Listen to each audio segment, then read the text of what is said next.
अगर आप सच्चे दिल से भगवान को मानते हैं और सोचते हैं कि भक्ति सिर्फ पूजा पाठ से पूरी हो जाती है, तो इस कहानी को अंत तक ज़रूर सुनिए, क्योंकि इसमें छुपा है भक्ति का असली अर्थ। एक शांत और सुंदर गांव था, जहां हर सुबह मंदिर की घंटियों की आवाज़ गूंजती थी। उसी गांव में रहता था एक व्यक्ति, पुरंदर। लोग उसे भगवान का बड़ा भक्त मानते थे, क्योंकि वह हर दिन सुबह जल्दी उठता, स्नान करता और पूरे विधि विधान से श्री कृष्ण की पूजा करता था। उसका घर साधारण था, लेकिन उसके घर में एक छोटा सा मंदिर बना हुआ था, जिसमें सुंदर सी श्री कृष्ण की मूर्ति स्थापित थी। वह रोज फूल चढ़ाता, दीप जलाता, अगरबत्ती करता और घंटों तक भजन गाता। गांव के लोग जब उसे देखते तो कहते, देखो कितना बड़ा भक्त है, भगवान जरूर इससे प्रसन्न होंगे। लेकिन इस भक्ति के पीछे एक सच्चाई और भी थी, जो धीरे धीरे सामने आने वाली थी। पुरंदर स्वभाव से बहुत कंजूस था। वह अपने खर्च को लेकर इतना सावधान रहता था कि एक एक पैसे का हिसाब रखता। अगर घर में कोई मेहमान आ जाए तो वह परेशान हो जाता कि कहीं ज़्यादा खर्च ना हो जाए। यहाँ तक कि वह भगवान को चढ़ाने वाले भोग में भी बचत करता था। शुरुआत में वह भगवान को अच्छे फल, मिठाई और दूध चढ़ाता था, लेकिन धीरे धीरे उसने सोचना शुरू किया, भगवान को इतना सब क्यों चढ़ाना? क्या उन्हें सच में इसकी ज़रूरत है? वे तो सर्वशक्तिमान हैं, उन्हें क्या फ़र्क पड़ता है कि मैं क्या चढ़ाऊँ? और फिर उसने धीरे धीरे अपने भोग को कम करना शुरू कर दिया।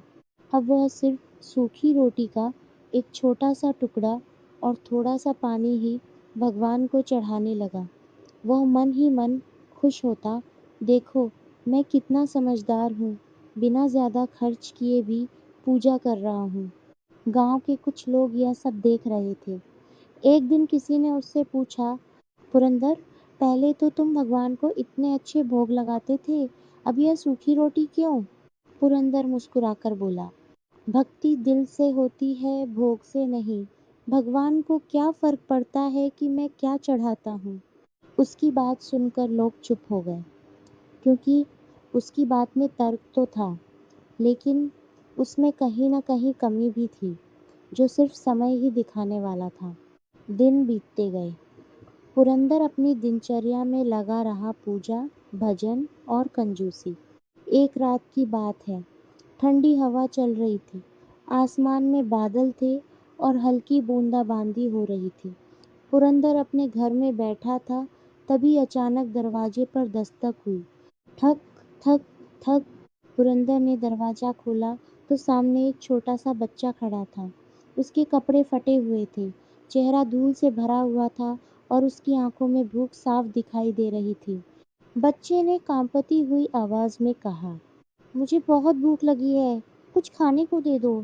पुरंदर ने एक पल के लिए उसे देखा, फिर उसके मन में विचार आया, अगर मैं इसे खाना दे दूंगा तो मेरा राशन कम हो जाएगा और फिर मुझे बाजार से खरीदना पड़ेगा, पैसे खर्च होंगे। उसने अपने मन को कठोर किया और बोला, यहाँ कुछ नहीं है, जाओ आगे, कहीं और मांगो।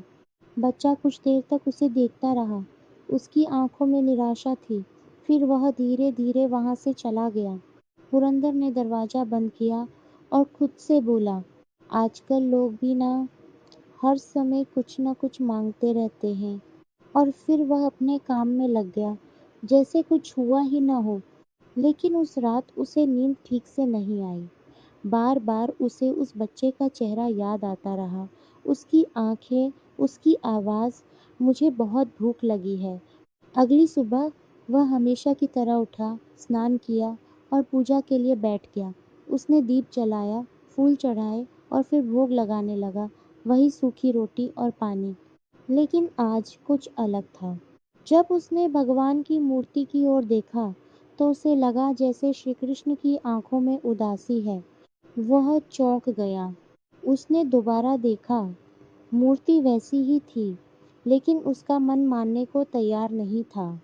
उसने मन ही मन कहा, प्रभु, क्या आप मुझसे नाराज हैं?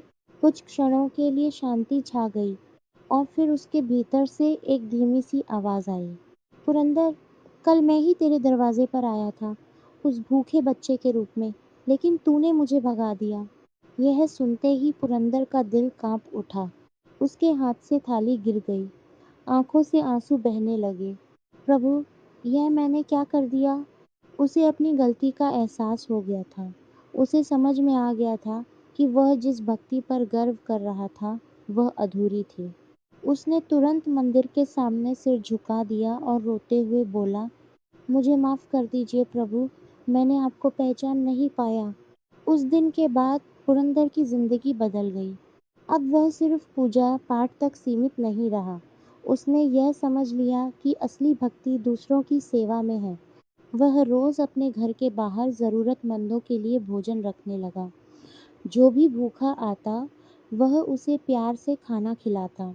अब वह खर्च से नहीं डरता था, क्योंकि उसे पता चल गया था कि जो भगवान को दिया जाता है, वह कभी व्यर्थ नहीं जाता।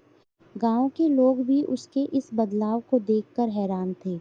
अब वे कहते, यह है सच्ची भक्ति, जिसमें भगवान के साथ-साथ इंसानियत भी है। कुछ समय बाद पुरंदर के घर में सुख, शांति और समृद्धि बढ़ने लगी। उसके पास पहले से ज़्यादा धन आने लगा, लेकिन अब वह धन उसके लिए सिर्फ अपने लिए नहीं था, वह उसे दूसरों की मदद में खर्च करता था।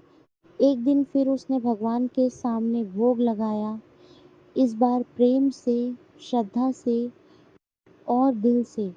उसे ऐसा महसूस हुआ जैसे श्री कृष्ण मुस्कुरा रहे हैं, और इस बार वह मुस्कान सच में थी। भगवान को महंगे भोग नहीं चाहिए, उन्हें चाहिए सच्चा दिल, दया और सेवा। जो इंसान दूसरों की मदद करता है, वही भगवान का सच्चा भक्त होता है। अगर आपको ये कहानी दिल को छू गई हो, तो लाइक करें, सब्सक्राइब करें और कमेंट में जय श्री कृष्ण